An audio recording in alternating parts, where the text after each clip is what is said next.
Hello, and welcome to the very first episode of How I Hire, a new podcast that taps directly into the best executive hiring advice and insights. I'm Roy Nodowitz, founder and president of Noda Group Executive Search. As a go-to firm for purpose-driven companies, we've been lucky to work with some of the world's most inspiring leaders as they've tackled the challenge of building high-performance leadership teams. On this podcast, I sit down with some of these very people to spark a conversation about how to achieve success in hiring and create strong, purposeful leadership for the next generation of companies. I'm excited to host a great colleague, friend, and accomplished guest, Lisa Bougie, on How I Hire. She was most recently the Chief Merchandising Officer and General Manager of Stitch Fix Women. She joined Stitch Fix in 2013. She led the company's biggest business and expanded into new markets and product categories, which ultimately resulted in an IPO in late 2017. Prior to Stitch Fix, Lisa was the general manager of the direct-to-consumer business at Nike and has also held product, marketing, and merchandising leadership roles at Patagonia and Gap. In her current capacity as an independent director, advisor, and investor, Lisa has been dedicating her time, energy, and resources towards working with purpose leaders of environmentally conscious companies that also support wellness and gender equality. To this end, Lisa serves on the board of directors for EILEEN FISHER and Cora, and is also an advisor to Bulletin. Today, Lisa will share her hiring wisdom, beliefs, and frameworks, drawing upon her years of experience as an executive at Gap, Patagonia, Nike, and Stitch Fix.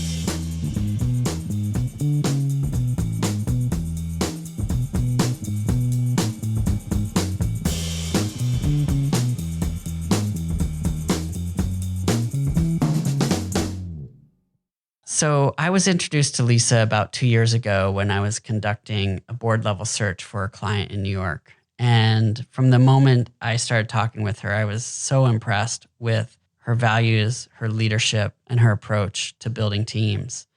So it's a great honor to have her on our show. Lisa, I appreciate you taking time to speak with us about how you hire. Thank you so much, Roy. I am really happy to be here with you today. Okay, let's dive right in. Lisa, can you share with us how important hiring has been to your success leading these fast-growing and innovative brands? I'd love to. Thank you. I think I have to start by sharing a belief that I hold, which is that everything that happens in business comes down to the people. And there is no way, no how that I could have achieved what I have in my career without surrounding myself with exceptional people, and exceptional certainly with regard to their area of expertise, but perhaps even more importantly, exceptional with regard to their values and their mindsets.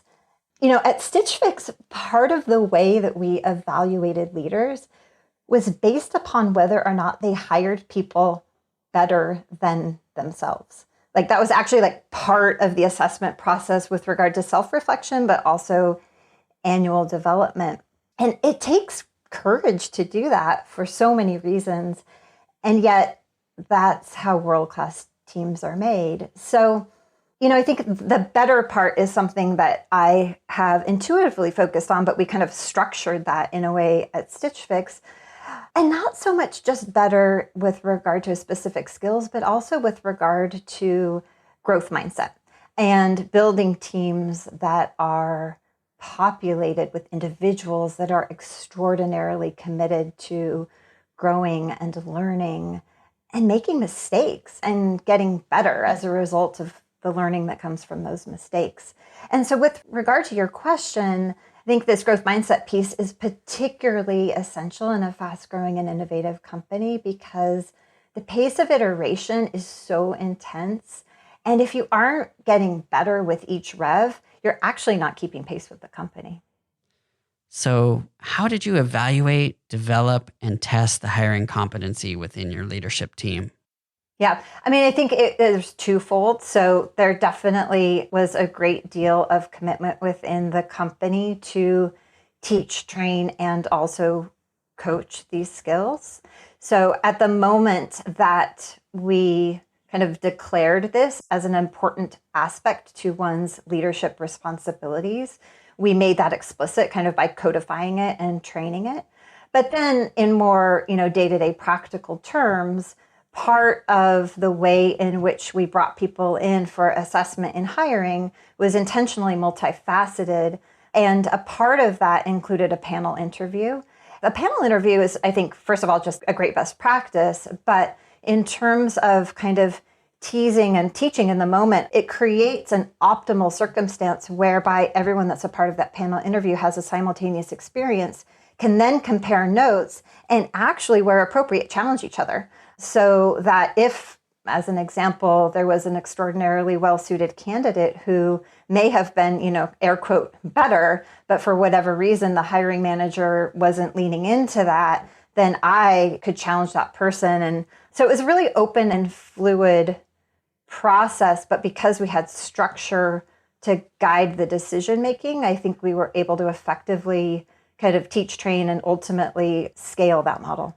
How did you keep people from the groupthink mentality? So if you're doing panel interviews and the first person to speak and the feedback has a certain perspective that could shape or influence other people's perspective, how did you keep things objective in that type of format? I mean, one of the best practices that I learned kind of throughout my career journey, specifically at Nike, I think Nike was extraordinarily good at being clear upfront on kind of the problem they were trying to solve with regard to the hire. And with that kind of rigor, the hiring manager also was responsible for identifying the key competencies that would lead to an individual's success in that role. I brought this to Stitch Fix as well, but ultimately, once those competencies were defined, we assigned actual competencies to each individual that was on the panel, so that the role that the person in the panel was playing was also very specific and intentional. And we could kind of move off and move through topics as we needed to in order to get a holistic assessment as was set out in the objective of the interview to begin with. So that was a method that you learned at Nike. As you were moving up through the ranks in other companies, what other skill sets or things did you develop with regard to hiring from, say, Patagonia or Stitch Fix? It's really interesting. I don't know if you've ever had this experience in your life, but sometimes only with the benefit of hindsight can you appreciate how each experience that you've had has helped to identify like a key ingredient to the perfect recipe.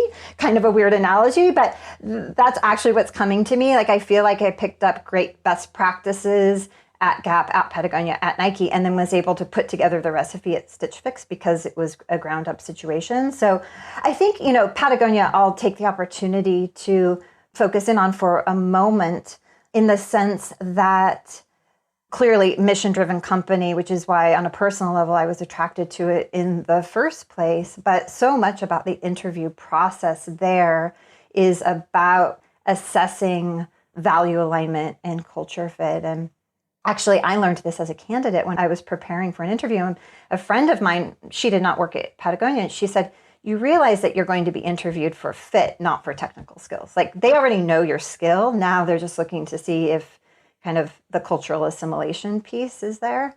And that really helped to flip a switch in my mind in terms of, in that moment, better understanding the prioritization of vetting for that upfront in the process. And that's something that we brought to Stitch Fix too. Fortunately, my friend Margot Downs, who was the Chief People and Culture Officer at Stitch Fix, had a similar experience in her time at Lululemon and also at Starbucks. So there were a few of us in those early days that kind of brought with us the value of that. And that became also quite pivotal in the hiring process at Stitch Fix.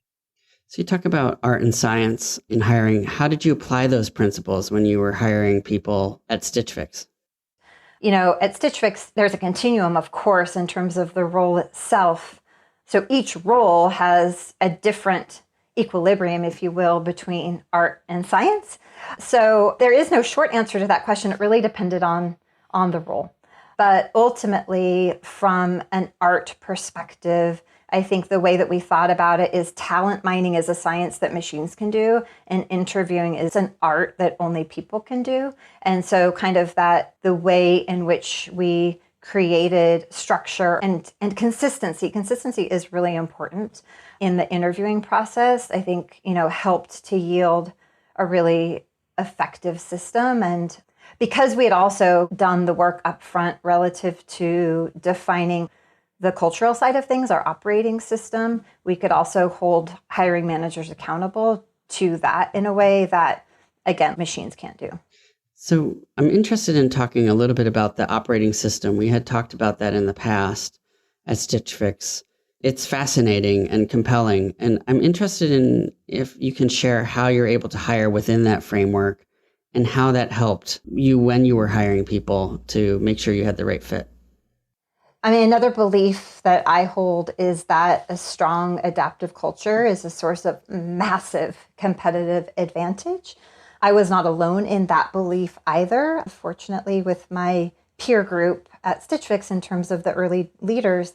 And so we took the time, we made it a priority to codify what we called our operating system, which ultimately informed the company's culture that we aspired to create.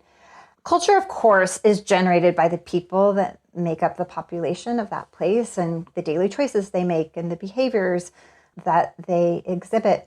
And I guess I'm taking the time to define that because I feel like culture is a bit overused these days. And to be clear, when I talk about culture, I'm not talking about free snacks and craft beer. I think sometimes, especially in the startup world, like culture is like this amorphous word that people are like, wait, what does that mean? And so at Stitch Fix, what it meant is an actual architecture that consisted of 3 pillars: our people standards, our values, and our leadership qualities.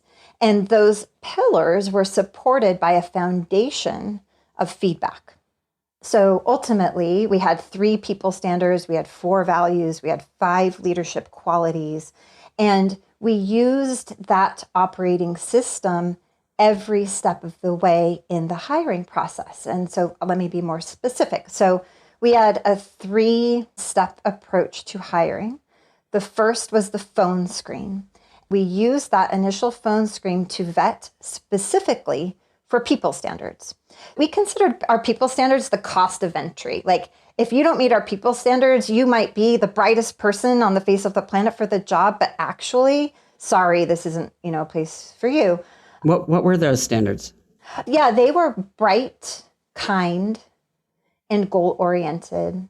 And we chose those words with a tremendous amount of intention, meaning that we chose bright and not smart. We chose goal-oriented, not ambitious. We chose kind, not nice. So we really put in the time and the energy to make sure that our word choice was as crisp as it possibly could be relative to the place that we wanted to create. And so ultimately, yeah, like if you didn't come off as bright, kind, and goal-oriented in the phone screen, you didn't move to the next step. So that's really interesting because a lot of times people define culture individually, and then there's all these people within the organization defining it individually. So one person's idea of culture fit might not be the same exactly as another. So how did you create sort of a common knowledge of what you're listening for when you're asking questions around that, like the difference between kind and nice and smart and bright? Yeah, we trained to it. So we spent 2 days with every employee in the company. It didn't matter if you were technically a hiring manager or not. Every single person went through the training, and it was essentially kind of cultural assimilation for us to be every bit as explicit in the whys behind the choices, and then importantly, how it was each of our responsibility to uphold those intentions. And I think one of the things that was really important about our approach there is that oftentimes we would get this question from new hires: how do you leaders keep the culture of this place so amazing? And we would be like, well, wait a minute. It's actually all of our responsibilities to generate this culture that isn't like relegated to a title or a person or whatever. And so we upheld that. And there was like the initial training that I've already talked about. But also in the early days, we recognized and told stories every single week in like a meeting format about like, hey, I saw this person really exemplify this standard the other day. And so essentially reinforced behavior by sharing what we saw so that people could really understand how that came to life. So we talked about people standards and the phone screen as being the first step. What was the second step? So the second step was a panel interview and then also some cross-functional one-on-ones. And that step focused on the second pillar, which was our values. And ultimately, in a similar way that I had shared our focus on competency-based questions at Nike, we also at Stitch Fix assigned values for individuals to focus on, really with the intent to cover as much territory as we could with the candidate. And then at the end of the day would come together to share our observations of the candidate and, compare notes. And we found that to be a really effective way of ensuring that we were holistically evaluating the individual while also, obviously, as I expressed from my experience at Patagonia, making sure that the alignment was intact in a really authentic way. Can you remember what the values were at Stitch Fix? I still remember the ones from Nike. I could probably recite them. I know, they kind of become second nature, don't they? At Stitch Fix, there were 4, and in no particular order: partnership, integrity, innovation, and responsibility. And we even did a double click, like in the materials that we had posted around the office, but also taught and trained, made sure that people really understood, like, integrity meant we tell the truth, and responsibility meant we create our future, et cetera. So I guess there's a theme here with regard to a belief that we held that is words matter, and spending that time up front to be clear about what we were seeking to create, I think, was incredibly beneficial to vetting for the right candidates and ultimately making great hiring decisions, which was particularly important given the pace of the growth that we were experiencing. Yeah, it seems like in order for somebody to succeed in a company like Stitch Fix or even at Nike and Patagonia, you have to find somebody who matches, not only the competencies, but also the culture. And so that might eliminate a lot of people. So how did you make sure that you had enough of a diverse candidate pool? I think a couple of things. So first off, we were very comfortable with the fact that not all cultures are for all people.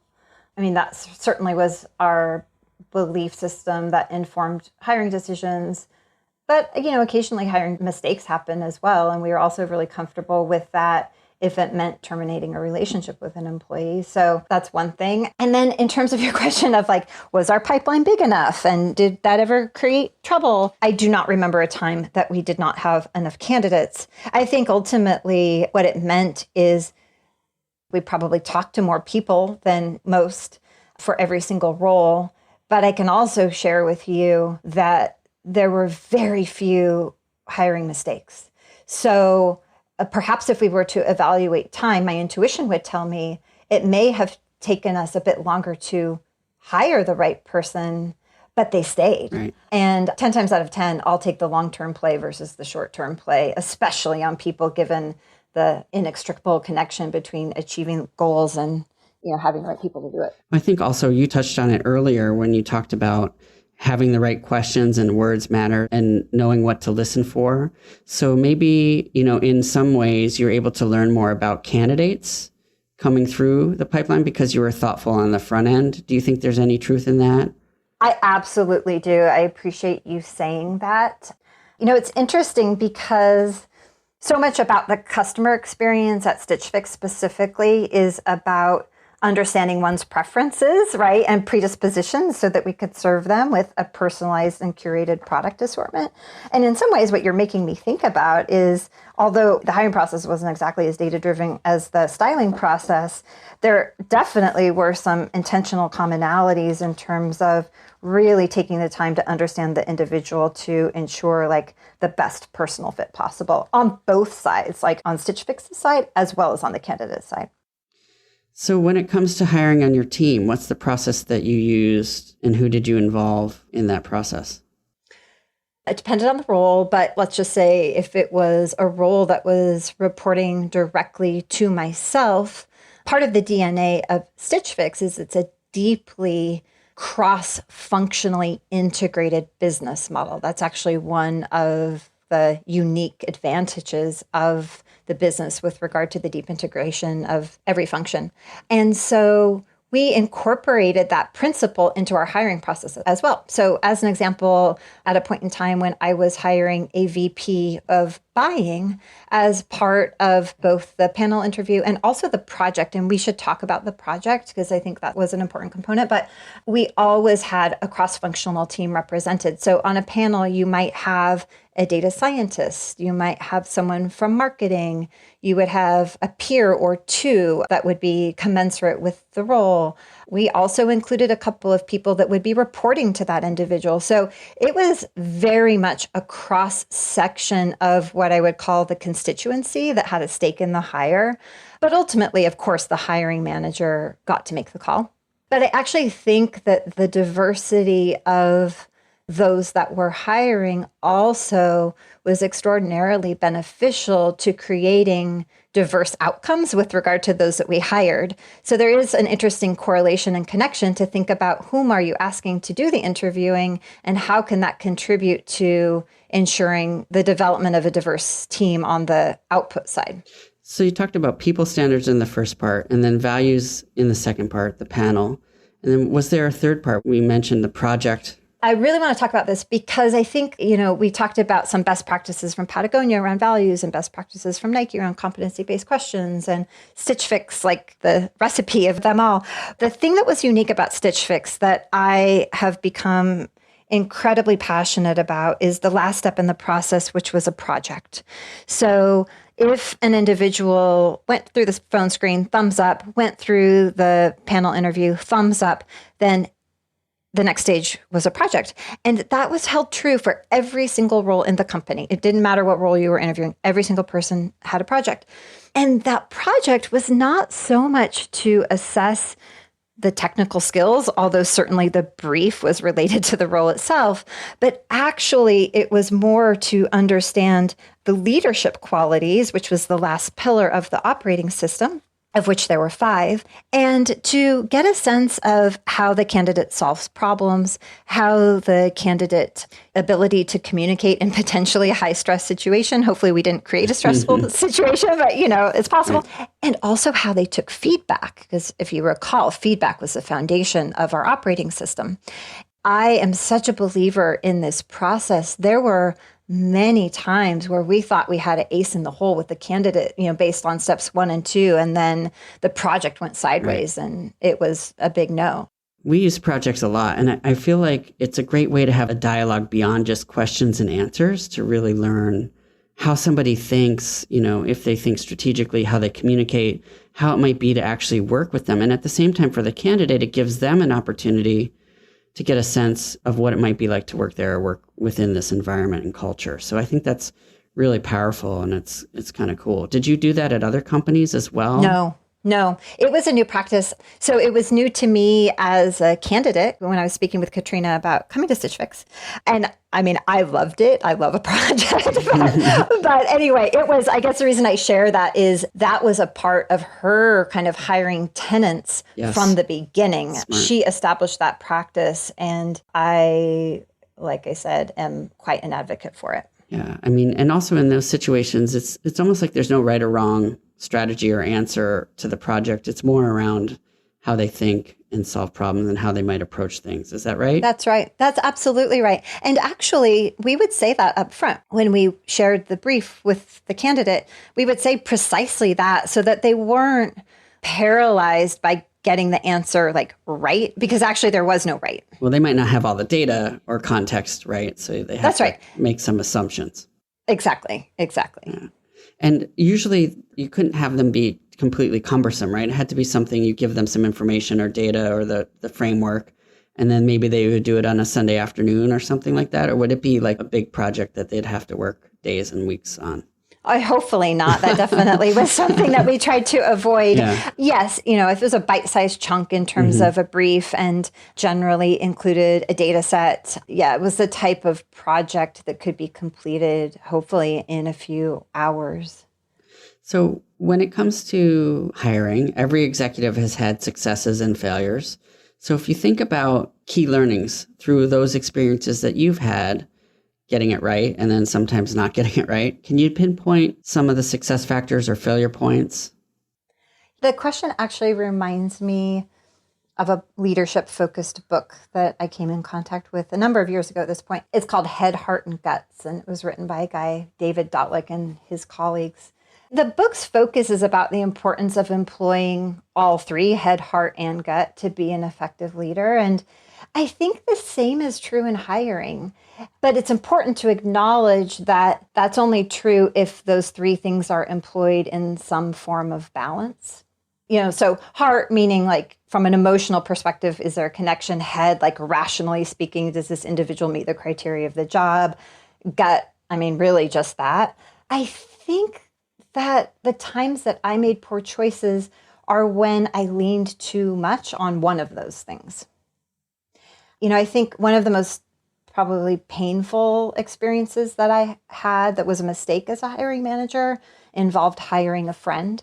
Mm-hmm. And the situation didn't work out. And ultimately, it ended in a termination. I mean, obviously, on a personal level, that's a really hard thing to lead through. But if I reflect on, really honestly, how did I get there? I definitely leaned too much on the heart side of things on that one, and if I go back and like try to put myself in the most objective place possible, I can see where I went wrong. I've seen that happen before too. Like if somebody worked with somebody in one company and then they bring them into another company, it's a different situation, a different context. And it hasn't worked in those situations sometimes as well, because they immediately think, oh, they were successful at this company and that's your recollection, but they don't ask the questions that might evaluate the new context in a different scenario. Yes, in this situation that I'm referring to, it was precisely that. And we thought we had done all the right things. But in my heart of hearts, I probably knew that it was going to be a stretch. Yeah. Is there anything that you know now that you wish you knew 10, 20 years ago that somebody who doesn't have the benefit of all the years of experience that you and I have might want to know?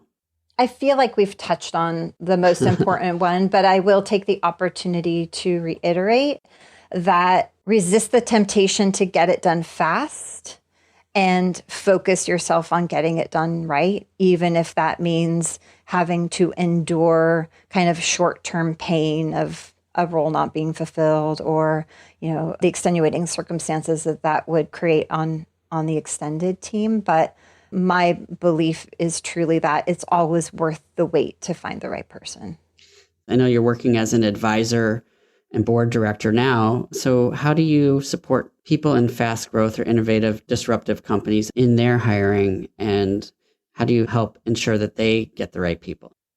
I think taking a page out of my Stitch Fix experience, making the time to define in very clear terms kind of the value system of the company that you aspire to create is extraordinarily important. It never feels convenient to block out 2 days or whatever it takes to do the work. And yet the return on investment is massive. I did this with a group of leaders on one of the boards that I'm on a couple of months ago. And one of the things that we did in that working session was define kind of their version of people standards.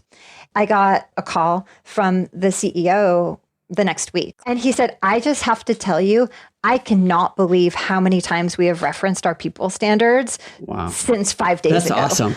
I think, it's only through kind of this codifying process that we can hold one another accountable to the same standards. And I mean, obviously that's true for performance, but that's also true for hiring. And especially in younger companies where people are stretched really thin and the pace is so fast, it's kind of counterintuitive, but a little structure goes a long way. So if you're an entrepreneurial, small or emerging or fast growth company, taking time to take a step back and think through your system for hiring and your values and your culture and the competencies that you need and getting that all dialed in and everybody aligned is probably one of the biggest things they can do to be successful moving forward. That is my belief. And the other thing that I would add, and I have and do this with a lot of founders and companies, is that it could feel overwhelming of like, oh my God, we have to create this operating system and where do we start? And so I think also taking it in bite-sized chunks can also be really helpful as long as there's a commitment to like the end goal of within X amount of time will work all the way through this process. The other advantage of doing it that way is it gives the team or the balance of the organization time to adopt, assimilate, make it their own, also in bite-sized chunks. So I think that approach I have seen work well. I'm in the middle of some of those. And also from a time perspective, could feel more realistic. Lisa, this has been amazing. Your insights are incredible, and our listeners will surely be able to adapt and apply these concepts to their own situations. But before we wrap things up, I'd like to know if you have any projects or interesting things coming up that you'd like to share with our audience. That may be the hardest question of the day because I love all of the things that I'm working on, and it feels a little bit like choosing between my children. So it hasn't yet been announced, but I recently started advising a up-and-coming women's fitness brand. They're focused on becoming the go-to sport brand for her. I am working with the CEO to develop an approach to a 2-day session whereby we will actually be doing much of the things that we've been talking about in terms of creating their strategic framework, inclusive of their culture and people practices, obviously germane to today's conversation. And it's a privilege for me, anyway, to help create the architecture that will support their mission, one that's deeply personal to me. So that's a great highlight. Lisa, thank you so much for being on our podcast and for sharing how you hire. Roy, it was a pleasure. If you could see me now, you would see me smile ear to ear. It was really fun. Me too, Lisa. I really appreciate you taking time today. Thanks for listening to How I Hire. Do you want to know more about our show? Visit howihire.com. If you'd like to share your thoughts, questions, or feedback, you can leave us a review wherever you listen. How I Hire is created by Noto Group, executive search for consumer brands that support healthy, active, and sustainable lifestyles. To learn more about Noto Group, visit notogroup.com. This podcast was produced by Anna McLean, and our artwork is by Beth Alport.